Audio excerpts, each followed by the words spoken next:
Bueno, buenas tardes a todos los que nos estamos conectando.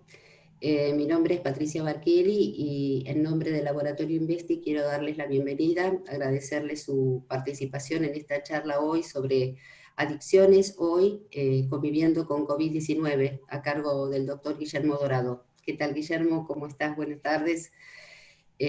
Para los que no lo conocen, el doctor Guillermo Dorado es médico psiquiatra, profesor titular de Adicciones 2, máster en drogodependencia en la Universidad de El Salvador, es magíster en psiconeurofarmacología de la Universidad Favaloro y profesor titular del módulo de adicciones de la Universidad Favaloro, entre otros títulos. Quiero presentarles también a la doctora Débora Telesca. ¿Cómo estás, Débora? ¿Qué tal? Hola, ¿qué tal? Integrante de nuestro departamento médico, quien hoy nos va a ayudar con las preguntas que ustedes han ido formulando previamente.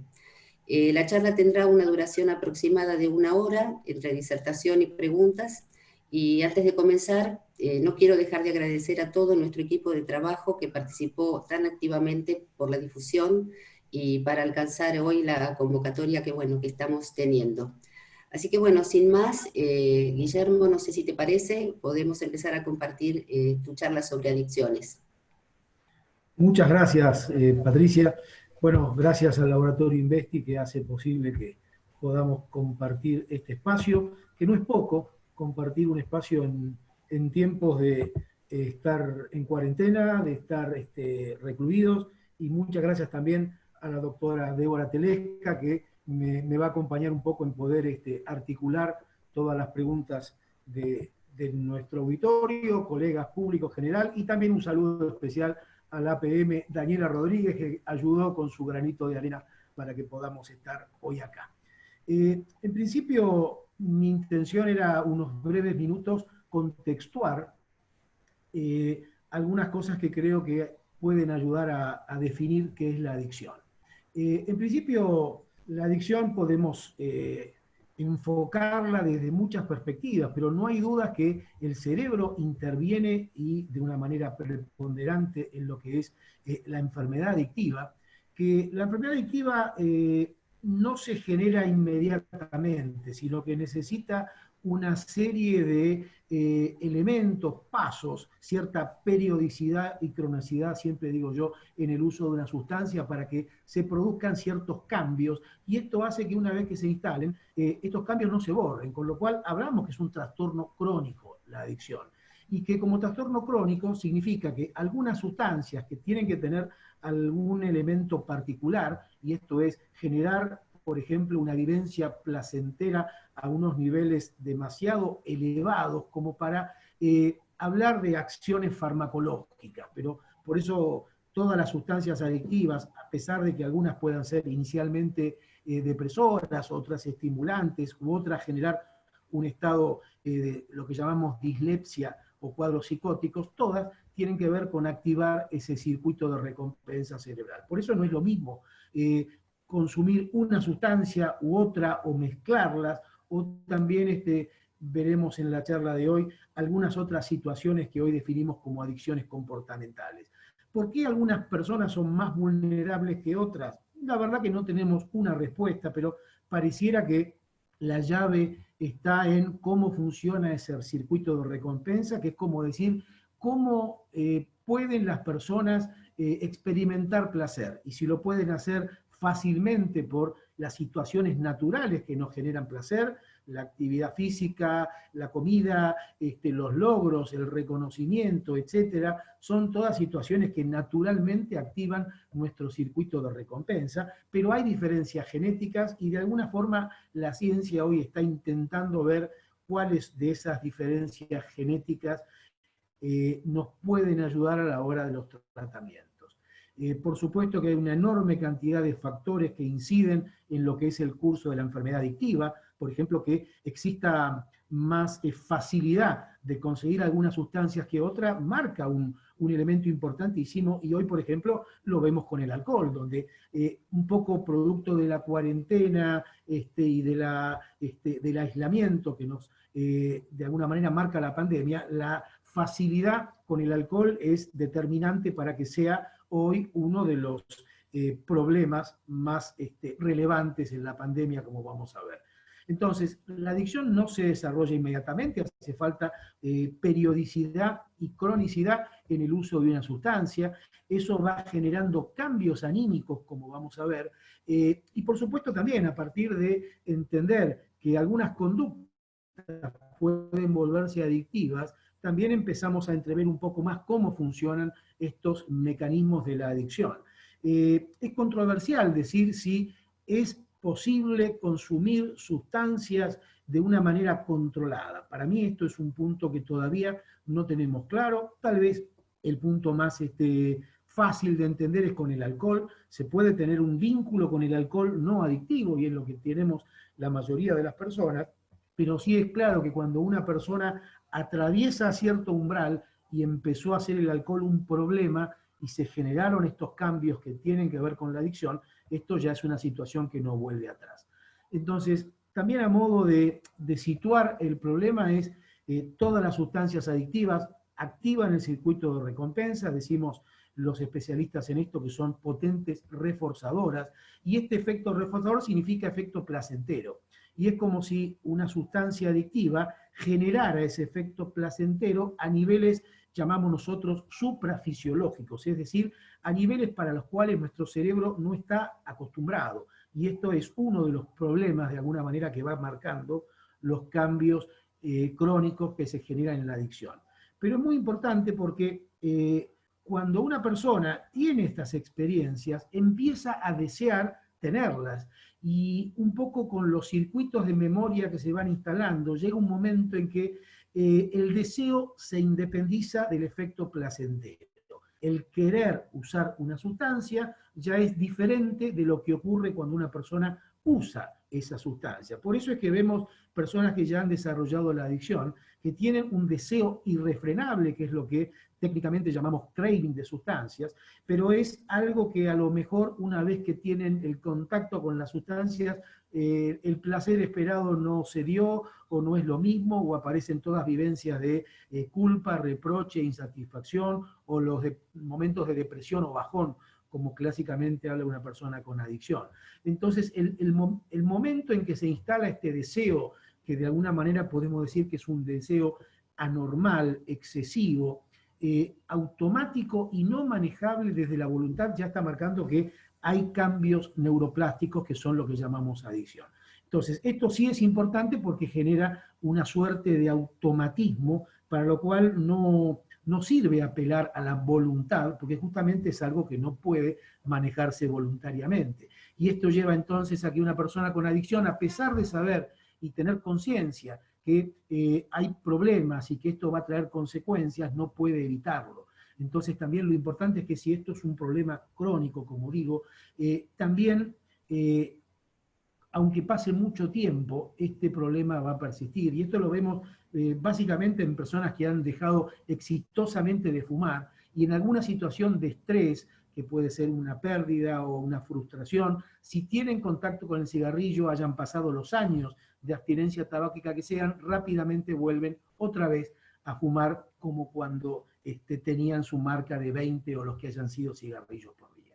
Entonces, este craving, este deseo excesivo, es uno de los elementos esenciales de la adicción, y es lo que de alguna manera vemos a la hora de cómo instrumentar estrategias. Entonces, básicamente lo que vemos un poco como introducción a las preguntas de nuestro auditorio es que una persona se puede exponer a las sustancias o buscando el efecto placentero o buscando automedicarse con sustancias, y esto es, por ejemplo, uno de los elementos clave en cómo empieza el uso del alcohol a írsele de las manos a una persona para reducir un sufrimiento, o algunas personas que empiezan a buscar algo diferente, que es encontrarle algún sentido. Ahí es donde empiezan a aparecer estos circuitos de memoria que de alguna manera marcan que aparezca este desear esos efectos. Cuando aparece el desear los efectos, aparece la pérdida de control, aparece lo que llamamos toda una serie de trastornos de un espectro impulsivo-compulsivo, y esto es lo que no es manejable desde la voluntad y tiene que ver con este craving. Y el craving, esta abstinencia, es algo que puede ser, por supuesto, agudo, pero dura años, porque esta es una enfermedad crónica que dura años. Entonces, para entender la complejidad que significa cuando se han instalado estos cambios, que es lo que nosotros llamamos adicción, podemos resumirlo diciendo que la adicción es un problema que involucra distintos sistemas que hay que tratar de estabilizar para que una persona logre salir de la adicción. Uno es el circuito de recompensa, como decíamos, esto es las vivencias placenteras, este circuito se afecta como consecuencia de la adicción. También se afecta un circuito que llamamos de control cognitivo, es como el freno que entonces empieza a dejar de existir para que una persona pueda controlar estas conductas. A su vez, aparece otro circuito que se altera, y este circuito de deseo, motivación, es cuando aparece el craving y el deseo excesivo. ¿Por qué? Porque se han generado una serie de memorias que actúan como disparadores del deseo de consumo. Para un adicto tal vez no es lo mismo que se avecine el sábado a la noche, si era uno de los días que solía consumir, que otro de los días cualquiera de la semana. Y esto significa entonces que se han instalado estos cambios neuroplásticos, más allá de algunas cuestiones que hoy sabemos de cómo estos circuitos están modulados por otras estructuras como el cerebelo. Pero básicamente ustedes tienen aquí un esquema donde funcionan adecuadamente las cosas, pero cuando se instala la adicción, se producen cambios neuroplásticos, evidentemente aparece este deseo, porque ciertas estructuras como las estructuras que dependen a nivel frontal del control de deseo y motivación se exageran, disminuye el control cognitivo, que es ese freno de ese deseo, aparece también alteraciones de este circuito de recompensa y memorias entonces que presionan para que la persona desee, y estas conductas impulsivas, compulsivas, que entonces se vuelven no manejables desde la voluntad. Entonces, hablamos de compulsión, hablamos de pérdida de control y hablamos de toda una serie de cambios anímicos, disforia, ansiedad, irritabilidad, y esto es parte de una discusión que los que trabajamos en esto tal vez sea interesante tener, y es, hoy se sostiene, por ejemplo, que la adicción cursa con lo que se llaman otros diagnósticos en comorbilidad o técnicamente lo que dicen patologías duales. Tal vez haya que replantear desde mi punto de vista esto, porque para mí no hay adicción sin que haya síntomas del espectro ansiedad, depresión e inclusive cuadros psicóticos, que es un poco lo que va indefectiblemente a acompañar una adicción. Entonces, para cerrar esta introducción, hoy como consecuencia de la cuarentena, del encierro y muchas veces del aislamiento que esto significa, tenemos un espectro de sensaciones o vivencias que no necesariamente son patológicas, porque por ejemplo el aburrimiento, la intolerancia o la irritabilidad son reacciones que en algún momento tal vez pueden volverse un problema y ser patológicas, pero que de alguna manera reflejan las dificultades de cómo afrontar una situación única, imprevisible, como a las que nos toca vivir. Si después se instalan cuadros de ansiedad patológicas o cuadros depresivos, esto es un tema también a discutir. Otro tema importante es que también algunas consultas, creo que ya había en muchos de los inscritos, es qué pasa con la comida y si la comida se puede volver en cuarentena una situación a la que nos volquemos adictivamente. El alcohol, por supuesto, como ya adelantaba, y sobre todo cuando se lo empieza a mal utilizar como un medicamento. El alcohol como medicamento, siempre decimos, tiene una enorme cantidad de efectos secundarios si uno lo quiere usar así, y esto trae problemas. Otro de los problemas también es el abuso de tranquilizantes, ansiolíticos e hipnóticos, que realmente lleva a consecuencias que pueden llegar a ser severas, no solo en términos de dependencia, sino también de trastornos cognitivos. Y un tema también que a lo mejor podemos profundizar es qué pasa con la marihuana y cómo complica las cosas, que socialmente hay una mirada benigna, digo yo, donde se supone o se cree que es una situación muy poco grave o que no tiene consecuencias la utilización de la marihuana, en principio recreacionalmente. Perfecto, Guillermo. Muchas gracias por la claridad de este marco, como decías, introductorio en el tema de adicciones. Y es sobre este punto que han surgido muchísimas consultas, muchísimas preguntas en la prescripción acerca del tema marihuana. Preguntas que han ido desde, ¿aumentó el consumo? ¿Es quizás la adicción que más se exacerbó o no en este periodo de cuarentena? No sé en este punto si nos puedes orientar un poquito al respecto. Bueno, en principio, gracias Débora, porque te toca articular una enorme cantidad de preguntas y sé que en esto estás resumiendo una enorme cantidad de preguntas que aparecieron en gente que se había inscrito unos días antes. En principio, por eso yo preparaba algunas láminas tratando de orientar algunas de las respuestas que creo yo pueden servir para estas preguntas. Nuestro antecedente más reciente es una encuesta que se publicó en el año 2017 de la Secretaría de Adicciones Gubernamental, que es la CEDRONAR. En esta encuesta yo subrayo algunos de los ítems para mí más relevantes. Esta encuesta fue hecha, por ejemplo, a estudiantes. El 16% de todos los estudiantes habían experimentado con marihuana, 12% le había usado el último año. El comienzo del uso de la marihuana es cada vez más temprano, y esto es importante porque el cerebro de una persona muy joven también es mucho más frágil y más vulnerable a los efectos de la marihuana. Y sobre todo la encuesta reflejaba que casi el 80% de los que la habían experimentado alguna vez la utilizaban en forma ocasional o frecuente. Para esta encuesta también es relevante decir que uso ocasional de marihuana era al menos una vez por mes. Y sabemos nosotros que esa frecuencia de uso de marihuana ya significa el riesgo de que aparezcan cambios, que es lo que llamamos adicción. Pero sobre todo, la encuesta anterior, que había sido 5 años antes, había reflejado esto. Los guarismos habían aumentado un 50%, y eso es enorme, enorme. Entonces, hay mucha ignorancia respecto de qué es la marihuana. Entonces, nosotros genéricamente llamamos cannabinoides a una serie de compuestos que algunos están presentes en la planta de marihuana, y estos son los fitocannabinoides. También hay otra serie de compuestos que son naturales, que son endógenos, muy, muy parecidos a los que están en la planta, y a estos se los llama cannabinoides endógenos o endocannabinoides.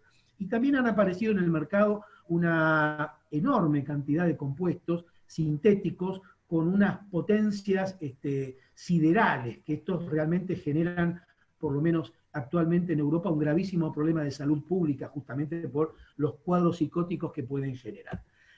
Lo importante es que en la marihuana se han identificado al menos 60 de estos fitocannabinoides. El más conocido popularmente es el tetrahidrocannabinol o THC, pero ese es uno entre 60. Y la composición de estos 60 es muy variable. Entonces es variable, depende de la genética de las semillas que se utilizan para el cultivo, es variable dependiendo también de la manera en la que se cultiva una planta, si hacen, por ejemplo, cultivos donde hay estrés hídrico o estrés lumínico, o el uso de algún tipo de fitohormona para aumentar ciclos de floración de las plantas, etc. Con lo cual hay una enorme variabilidad de estos conceptos, pero sobre todo que de estos 60 conocemos cómo actúan algunos poquititos. Entonces, por ejemplo, utilizar una mezcla en un aceite, como vamos a ver, de más de 60 principios activos, y no saber a ciencia cierta qué proporción hay de estos principios activos, hace que entonces no cumpla la marihuana definición de un medicamento. Sí que tal vez podamos aislar algunos de estos fitocannabinoides y utilizarlos en medicina, y esto me parece que sería un panorama muy razonable, sobre todo porque nos encontramos con este problema. Hay diferentes formas de preparar aceite de cannabis. Un método es un método que se hace a nivel industrial, que es esta extracción de CO2 supercrítico o subcrítico. Requiere una maquinaria muy, muy costosa que trabaja a temperaturas extremas y que entonces genera, sí, una pureza y un producto bastante importante. Y esto es, por ejemplo, algunos laboratorios en Canadá o en el Reino Unido que están buscando generar una forma farmacéutica en base a un aceite, por ejemplo, con el cannabidiol, que es uno de estos fitocannabinoides. Los otros dos métodos, que son los más difundidos, porque no necesitan un equipamiento tan caro, es lo que llamamos la extracción con solventes, que esto es riesgoso porque se utilizan algún tipo de solvente que puede ser tóxico, como el alcohol etílico. Entonces, en general, los que más abundan son estos métodos de fabricación de aceite de cannabis, de extracción con algún aceite natural, puede ser de oliva u otro. Pero acá hay un problema, y es, independientemente que no podamos saber a ciencia cierta, sí podemos utilizar para este aceite alguna semilla que tenga una genética con mayor concentración de algún tipo de un cannabinoide, imaginémonos el cannabidiol. Tampoco la manera de cultivarlo nos va a dar a ciencia cierta qué proporción de estos cannabinoides hay, y un poco para que ustedes vean la diferencia entre el THC, el tetrahidrocannabinol, y el cannabidiol, desde el punto de vista químico, es muy sutil. Esto significa que cualquier mecanismo oxidativo, o porque no fue producido en total oscuridad, o porque no fue almacenado en total oscuridad, o porque aún dentro de una botella se puedan seguir generando mecanismos de oxidación, entonces tampoco sabemos cuál es la proporción, y justamente hablamos de dos fitocannabinoides que tienen efectos absolutamente diferentes. Vean ustedes, sabemos, por ejemplo, que el THC es un agonista de ciertos receptores que están en el cerebro, CB1, CB2.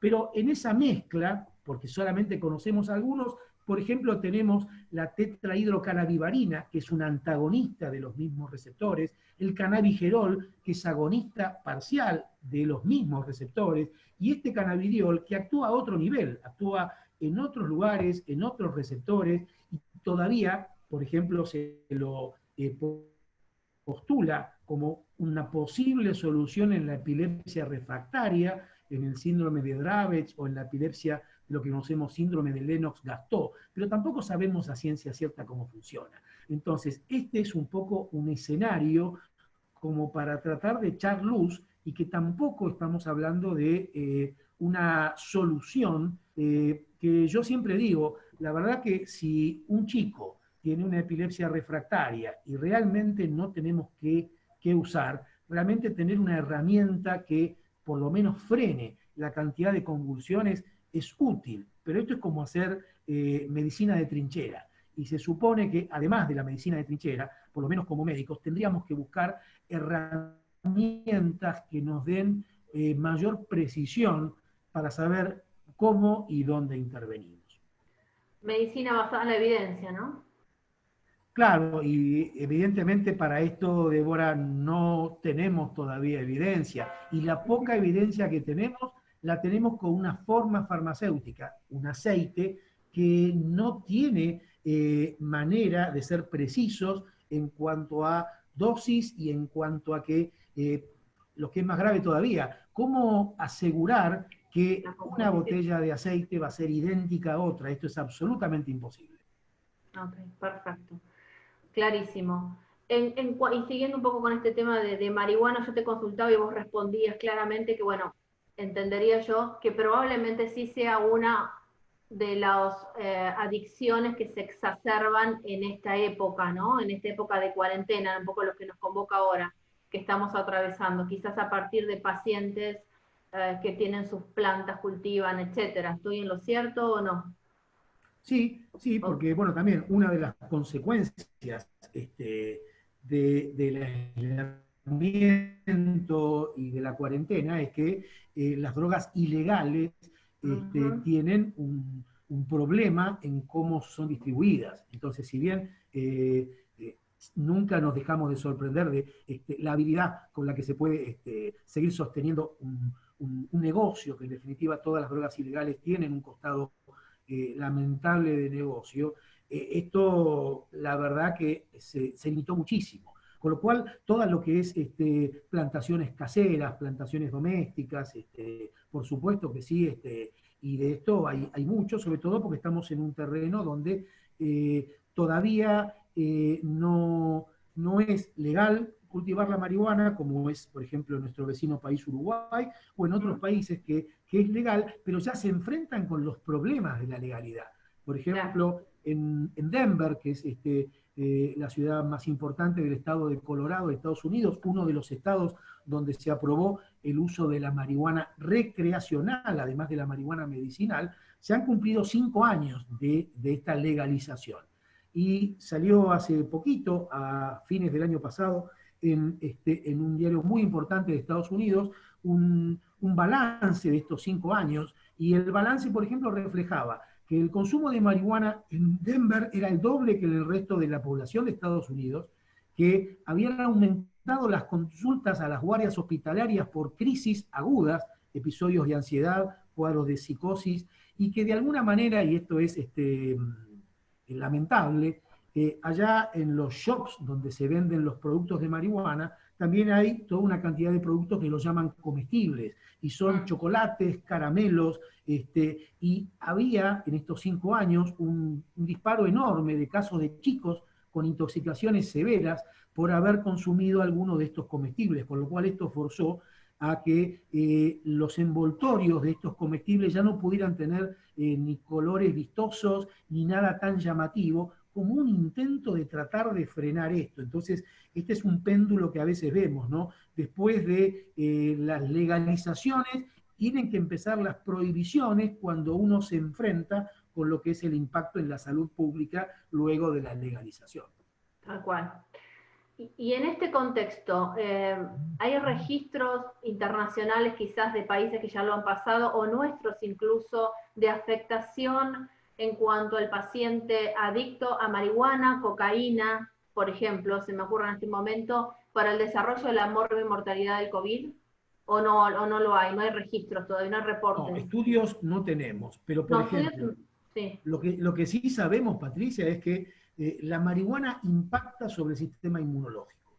Correcto. La cocaína impacta sobre el sistema inmunológico, y en realidad todas las adicciones lo hacen. Una de las grandes complicaciones, por ejemplo, del alcoholismo es justamente el impacto sobre el sistema inmunológico. Entonces, aunque hoy no tenemos estudios de COVID, porque esta pandemia nos ha sorprendido, y por lo menos creo que todos los esfuerzos hoy están tratando de buscar cómo atender a la gente enferma y cómo desarrollar una vacuna para protegernos a futuro. Pero sí podemos decir que cualquier condición que comprometa nuestro sistema inmunológico nos deja mucho peor parados frente a un virus que utiliza nuestro sistema inmunológico para atacarnos, porque los casos más graves justamente de evolución mala en cuanto a lo que es enfermedad respiratoria con coronavirus, sabemos que tiene que ver con una reacción con el sistema inmunológico de la persona que contrae la infección.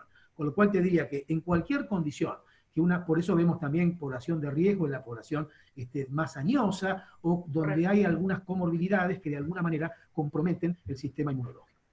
Perfecto. Una de las consultas que surgió un tanto reiterada era el adicto que no tiene alcance ahora por estas condiciones de restricción de cuarentena, aunque bien vos decías, a veces se las rebuscan, ¿no? Los dealers y demás, a cocaína o marihuana, si hay alguna sustancia con la que la tiendan, entre comillas, a reemplazar que sea legal. El que está más a mano, como te decía Débora, es el alcohol. Entonces, sí, me parece que una de las cosas que vemos es abuso de alcohol. Y abuso de alcohol significa, como yo te digo, cuando alguien intenta manejar síntomas, el insomnio es un clásico, la ansiedad es un clásico, el vacío es otro clásico. Cuando alguien intenta manejar esto con sustancias, claramente es peor el remedio que la enfermedad, como dice la sabiduría popular. Entonces, claramente en esos casos sí vemos, y sobre todo por la facilidad de acceso al alcohol. Pensamos que con diferentes graduaciones hoy es muy sencillo conseguir desde bebidas alcohólicas con una relativamente baja graduación, cerveza, vino, a bebidas alcohólicas destiladas que ya tienen una graduación mucho más importante. Y antes de la pandemia veíamos, por ejemplo, en las famosas previas de adolescentes, el uso de bebidas como vodka, como el Fernet, que son todas bebidas de alta graduación alcohólica, justamente buscando un efecto rápido sobre el psiquismo, ¿no? Esta cosa de decir, bueno, queremos que esto nos coloque, nos pegue en el lenguaje de un adolescente, y eso justamente es lo que más impacto genera. Ok, perfecto. Y esto, no sé, me está a mí llevando a pensar un poco también en otras consultas que tienen que ver más que nada con adicciones comportamentales, ¿verdad? A esto de, bueno, de alguna manera hablamos de una mutación, si se quiere, entre comillas, de esta adicción a marihuana y demás, bueno, reemplazo ahora con alcohol, muy entre comillas, pero también, por ejemplo, esto que nos está pasando ahora en este momento a todos, ¿no? Este uso cuasi a veces ilimitado de la tecnología como una herramienta ahora, ¿se está volviendo adictiva o es necesaria? ¿La pandemia nos despertó, digamos, conductas adictas en nosotros o no? Esa es una pregunta Bueno, que también se ha yo creo repetido que bastante. este resumen de muchos de las inquietudes de la audiencia hoy es excelente que lo puedas resumir en esto. Mira, realmente es una línea muy, muy fina. En principio, lo que yo te digo es gracias que tenemos herramientas que nos permiten acercarnos en momentos donde esta situación nos aísla. Entonces, en principio, no le tenemos que tener miedo a las tecnologías. Bien. Hay un excelente, fallecido hace no tanto tiempo, psiquiatra español, Alonso Fernández, que él trajo para mí una definición muy adecuada de cuándo o cuál es el límite en el que una conducta deja de ser saludable y pasa a ser adictiva. Bien. Conducta al trabajo, conducta al sexo, conducta a las compras, a la tecnología, a lo que sea. Y él decía claramente que cuando le traen un perjuicio claro a la persona o a su entorno, eso es una adicción comportamental. Si no, Bien. no. Entonces, si en este momento, por estar conectado, una persona se abandona a sí misma, abandona su entorno, no pueden higienizarse o realmente se aliena en su conectividad, te diría que sí, eso se volvió un problema, pero entonces no es tan sencillo trazar una línea muy clara en ese punto. Y por eso es la definición de Alonso Fernández para mí la más clara para que una persona diga, bueno, lo estoy pudiendo manejar o me estoy pasando de revoluciones. Y esto también es importante, que una persona se dé cuenta que aún en esta situación, lo más saludable es tener una organización, tener horarios, y no porque queremos ver la serie, quedarse hasta las 7 de la mañana viendo compulsivamente un capítulo tras otro. Cuando empiezan a aparecer estas cosas, Patricia, la compulsión, cuando empieza a aparecer la dificultad para poner un freno, son señales que tendrían que empezar a advertirnos que eso se puede llegar a convertir en un problema. Y bueno, como yo te digo, gracias que la tecnología hoy nos puede dar el paliativo al menos de acercarnos o de darnos herramientas para poder llenar la soledad que significa el aislamiento en cuarentena. Ah, perfecto, clarísimo. Guillermo, en cuanto a otro tópico, ahí saliendo un poquito de esto, pero algo que nos remite mucho a nosotros como médicos, ¿no? Digo, en cuanto al tema de los psicofármacos, esto de ansiolíticos, hipnóticos, antidepresivos, el recibir llamados del paciente y demás, ¿no? Esto de ansiedad y demás que estabas hablando al principio, irritabilidad que se exacerba. ¿Estamos frente al riesgo del abuso de una sobreprescripción de los productos, una sobreprescripción de los psicofármacos durante este periodo de Claramente, pandemia? claramente sí, Débora, porque además este es un tema que ya viene siendo problemático antes de la situación de pandemia. Entonces, acá claramente yo te diría que habría que definir dos escenarios. Uno es el escenario de una persona que tenía algún tipo de situación previa y Sí. cómo y con qué herramientas afronta la situación estresante, por supuesto, que significa este cambio total en cuanto a hábitos, en cuanto a funcionamiento, etcétera.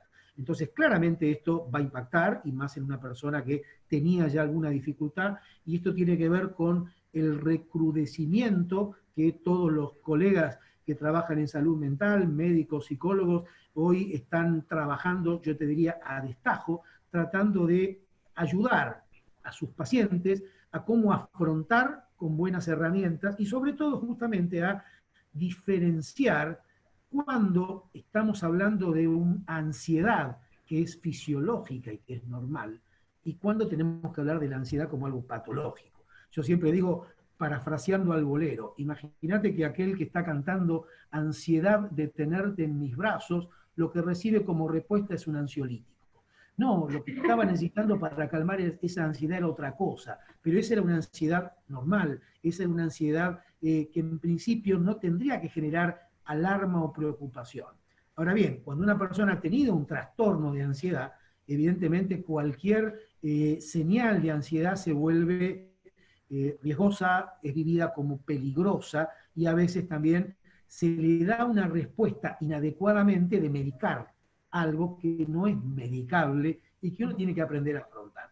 Entonces, ese es un escenario, el de las personas con trastornos y cómo afrontan el cambio que significa la pandemia. El otro escenario es personas que no tenían un trastorno y que evidentemente se ven desbordadas por esa situación y por consejo del vecino o porque tenían de un familiar guardado o porque a veces incluso es fácil conseguir recetas o lamentablemente en nuestro país ir a una farmacia y que se les dispense un Mercado Libre. Sí, la verdad que esto realmente es un problema, pues justamente ahí vemos que una persona entonces empieza a tener una respuesta que al principio puede ser, te diría, casi mágica o milagrosa a mi ansiedad, y los ansiolíticos son efectivos, y esto lo sabemos. El problema es que el uso en una prescripción que no es adecuada y en dosis que a lo mejor no son las adecuadas, va generando impacto. Y el impacto es que la persona empieza a tener síntomas de depender de esa pastilla, que a lo mejor tiene que empezar a aumentar paulatina y progresivamente las dosis para poder lograr el mismo efecto, y empieza a tener lo que llamamos los problemas cognitivos, que es una de las consecuencias del abuso y dependencia de benzodiazepina, que es fallas de memoria, fallas de concentración, se altera lo que es la estructura, como llamamos nosotros, del sueño, y entonces una persona empieza a tener sueño que no es reparador y a lo mejor duerme una buena cantidad de horas, 10, pero está cansada y durante el día está embotada. Y esto significa entonces un circuito que se retroalimenta y genera problemas. Entonces, esto sí, también vemos que empieza a ser un problema en lo que es pandemia y lo que significa entonces aislamiento, y empieza a ser también motivo de consultas. Y de nuevo, gracias que tenemos la posibilidad de la consulta por este medio, videoconferencias o videollamadas, porque si no, muchísima gente no había podido tener la atención que necesita en un sistema de salud que necesariamente se concentró en lo que es el coronavirus y en la atención del coronavirus. Yo siempre digo, pobre la persona que hoy tiene una apendicitis, porque una cosa tan sencilla como hoy tener una apendicitis significa sistemas de salud que están a veces concentrados y abocados a otra cosa, y tener que meterse casi en la boca del lobo de lo que significa sanatorios, hospitales, donde aumenta, por supuesto, el riesgo de contagios. Entonces, también esto genera ansiedad, miedo, conductas, de nuevo, otro de los temas de ansiedad que están recrudeciendo son los síntomas obsesivo-compulsivos. ¿Cuál es? Sí. Es difícil este límite, Patricia, en decir, bueno, pero ¿cuándo significa cuidado, limpiar, esterilizar, sanitizar las cosas, y cuándo empieza a ser un problema? Cuando le trae dificultades a la persona o a su entorno, diría don Alonso Fernández, y esto es así. Entonces, también fíjate lo desesperanzador que significa que los medios al principio nos dan una información y nos dicen, por ejemplo, toda la ropa debe ser sanitizada. A los 15 días dicen, no, la ropa no es necesario ser sanitizada. Y estamos así como un péndulo de un extremo al otro, y esto generalmente, si tenés una estructura más frágil, es caldo de cultivo para que aparezcan cuadros como, por ejemplo, trastorno de ansiedad o síntomas obsesivo-compulsivos. Tal cual. Y te voy a llevar a algo quizás un poco relacionado con lo que hablamos antes, hace un ratito, de la mortalidad de COVID en estos pacientes adictos, que ha surgido también mucho, que tiene que ver, y quizás esta sea mi última pregunta para no extendernos en más de una hora, que ya nos quedan unos 10 minutos más o menos, que tiene que ver con esto, cómo tratar o cómo afrontar síndromes y síntomas de abstinencia en el paciente enfermo por COVID. Quizás en la etapa, a lo mejor, en que está en el domicilio, que se me ocurre que es la más compleja, ¿no? Porque no todo paciente COVID va a ser hospitalizado. Y bueno, quizás cuando está hospitalizado, entre comillas, ahí ya es más, objetivamente, quizás más controlable. Pero ¿qué hacer con este paciente que tenga un diagnóstico, es adicto y está en casa? Que son la mayoría, Bueno, ¿no? mira, en principio estamos hablando de todas situaciones no sencillas y que requieren una evaluación caso por caso. Suponemos que si una persona ha tenido un contacto y ha dado un síntoma positivo para COVID y no tiene enfermedad clínicamente manifiesta, debe ser tratada como debiera ser tratado cualquier persona adicta. Esto significa, en principio, de acuerdo a la gravedad de esa adicción, yo te diría pilares de tratamiento, que significa el abordaje individual, en una psicoterapia que de alguna manera esté centrada en un manejo especializado de lo que significa la adicción, en un tratamiento farmacológico también especializado de lo que tiene que ver esa adicción, en un trabajo sobre el grupo de apoyo, vínculos afectivos o familia que puedan funcionar también como herramienta accesoria para ese tratamiento, y muchas veces, y hoy también por suerte gracias a la tecnología, podemos tener el apoyo grupal. Claro. Funcionan por este mismo sistema grupos, por ejemplo, de Alcohólicos Anónimos, de Narcóticos Anónimos, la Fundación de Bipolares de la Argentina también, yo sé que tienen sus reuniones por este medio, y entonces te diría que en esos 4 pilares, lo individual, lo biológico, lo sociofamiliar y lo grupal, debe sustentarse cualquier tratamiento especializado. Cuando una persona sí tiene síntomas clínicos hoy por una infección viral como es el coronavirus, y privilegiamos hoy la atención clínica, ¿entendés? Claro. Entonces sí, dependiendo las sustancias, porque, por ejemplo, cualquier persona en abstinencia alcohólica u otro tipo de abstinencias como puede ser opiáceos, un grave problema que en Estados Unidos es también de carácter epidémico. Opiáceos, alcohol, cocaínas fumables o intravenosas, o las mismas benzodiazepinas, que son los ansiolíticos, generan cuadros de abstinencia muy severos que deben ser tratados específicamente. Entonces te diría que esos pacientes, hipotéticamente, con esas adicciones que también enferman por COVID, claramente tenés que tratar las dos situaciones simultáneamente, porque si no, no lo vas a poder tener ni siquiera en una terapia intensiva. Entonces, claramente ahí necesita el abordaje de las dos situaciones. Bueno, muchísimas gracias y muchas gracias por responder los grandes grupos de preguntas, por así decirlo, de temas que nos han llegado hasta el presente, hasta el momento. Bueno, y un temita que quedó, perdón, sí, Débora, no. Sí, por favor. Que yo había puesto una imagen respecto de lo que significa la comida y lo que significa también cómo a veces en situación de estar en cuarentena y de estar, denme un segundo que pueda poner esta imagen.